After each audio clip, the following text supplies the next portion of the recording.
Guys, Mr. Best the Craftsman here at the Art of Whiskey, back with my man Stan, the Rye Man. I can't get over that name. Man, that's good, man. It rolls off the It tongue really so does. elegantly. It really does.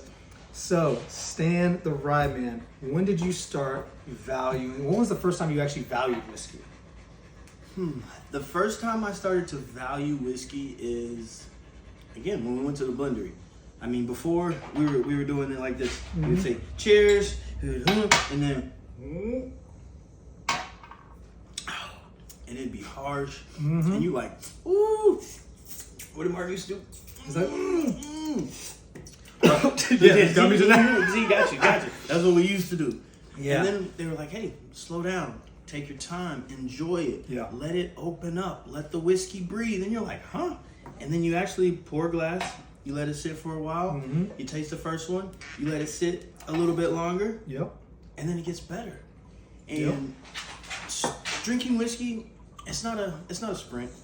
Nope. It's to be enjoyed. Yep. It's to be valued. Yeah. So take your time, sip on it. Swish around in your mouth a little bit. Let it marinate, There you go. and then you gotta.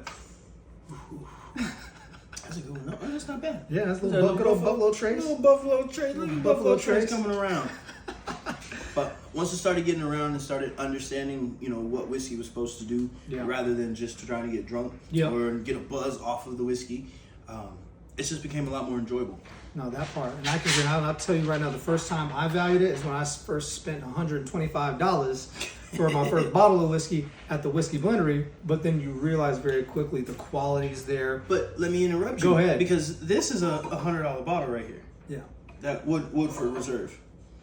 It's probably 89 something, but still close to $100. So I just was because you're buying paying, that, though. just because you're paying $100 for a bottle doesn't necessarily mean you're getting value. This is all true. Because we've also had some $65 bangers from the blendery, and they're Also better than true. anything here.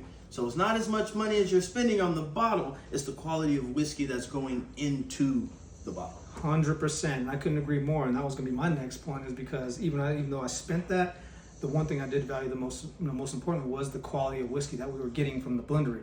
Because when you start tasting it side by side between these other commercial styles of whiskey, you realize very quickly just the depth, the complexity, the flavors, I mean, everything.